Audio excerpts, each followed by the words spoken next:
राजस्थान में राज्यसभा चुनावों में तिकड़मबाजी और जोड़तोड़ से जीत हासिल करने की कोशिश बीजेपी ने शुरू कर दी है। सुभाष चंद्रा ने राजस्थान से निर्दलीय प्रत्याशी के तौर पर आज नामांकन दाखिल कर दिया।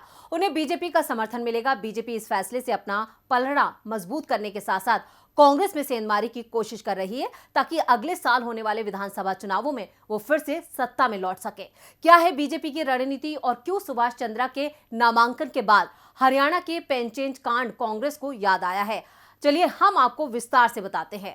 राजस्थान में राज्यसभा चुनाव में कांग्रेस और बीजेपी के बीच कांटे की टक्कर है और इस रेस में आगे निकलने के लिए बीजेपी ने निर्दलीय प्रत्याशी सुभाष चंद्रा पर दांव लगाया है। हरियाणा से राज्यसभा सदस्य रहे सुभाष चंद्रा का कार्यकाल खत्म हो रहा है और अब उन्हें अपना नामांकन राजस्थान से दाखिल कर दिया है। बीजेपी इस बार भी सुभाष चंद्रा को बाहर से समर्थन करेगी, जिससे राजस्थान में उलटफेर की आशंका बढ़ गई है। अभी राज्यसभा की 4 सीटें राजस्थान से खाली होंगी, जो सभी बीजेपी के पास हैं। राजस्थान से ओम प्रकाश माथुर, केजे अल्फोंस, राम कुमार वर्मा और हर्षवर्धन सिंह डोंगरपुर का कार्यकाल पूरा हो गया है। इनका कार्यकाल 4 जुलाई तक रहेगा। राजस्थान में सत्तारूढ़ कांग्रेस को संख्या बल के लिहाज से 2 सीटों पर जीत मिलनी तय है और तीसरी सीट के लिए वो अन्य दलों और निर्दलियों पर निर्भर थी, जबकि बीजेपी के खाते में एक ही सीट जानी थी। अब राज्यसभा चुनाव में सुभाष चंद्रा के आने से कांग्रेस को तीसरी सीट जीतने के लिए मशक्कत करनी पड़ेगी।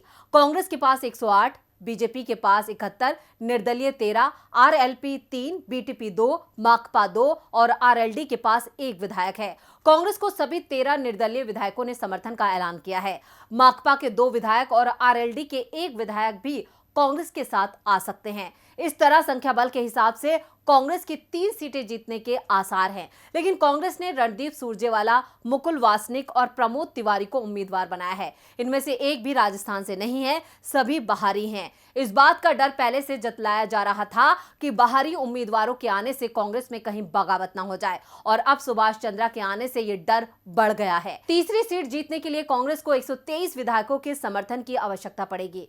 बीजेपी के साथ साथ सुभाष चंद्रा को आरएलपी के 3 विधायक, बीटीपी के 2 और निर्दलीय विधायकों का सहारा है। वैसे आरएलपी और बीटीपी ने अपने पत्ते नहीं खोले हैं और अब कांग्रेस को सेंधमारी और क्रॉस वोटिंग का डर सता रहा है। सीएम अशोक गहलोत के सामने विधायकों को एकजुट करने की चुनौती है। बीजेपी नेताओं ने कांग्रेस के विधायकों के संपर्क में रहने का दावा किया है। बीजेपी नेताओं ने निर्दलीय विधायकों का समर्थन मिलने का भी दावा किया है। इन हालात में कांग्रेस के लिए मुश्किल खड़ी हो सकती है। कांग्रेस पहले भी हरियाणा में सुभाष चंद्रा के हाथों इसी तरह मात खा चुकी है। 2016 में हरियाणा के राज्यसभा चुनाव में भी सुभाष चंद्रा निर्दलीय खड़े हुए थे और बीजेपी ने उन्हें बाहर से समर्थन दिया था। तब कांग्रेस और इनेलो ने सुप्रीम कोर्ट के वकील आर.के. आनंद को उम्मीदवार बनाया था। संख्या बल कांग्रेस के पक्ष में था, लेकिन 14 कांग्रेस विधायकों के वोट गलत स्याही के इस्तेमाल की वजह से रद्द हो गए थे। आपको बता दें कि राज्यसभा चुनावों में वोटिंग बैंगनी स्याही के पेन से होती है, लेकिन हरियाणा में वोटिंग के दौरान किसी ने बैंगनी स्याही की जगह नीली स्याही वाला पेन रख दिया, जिसे 14 कांग्रेस विधायकों ने गलत स्याही से वोट किया और उनके वोट रद्द हो गए। इस तरह संख्या बल न होने के बावजूद सुभाष चंद्रा जीत गए। इस पेन चेंज कांड पर भारी विवाद हुआ था। आर.के. आनंद ने धांधली का आरोप लगाते हुए कोर्ट में याचिका दायर की, जिस पर अभी भी केस चल रहा है। अब हरियाणा के बाद राजस्थान पहुंचे सुभाष चंद्रा से कांग्रेस का पुराना डर फिर ताजा हो गया है।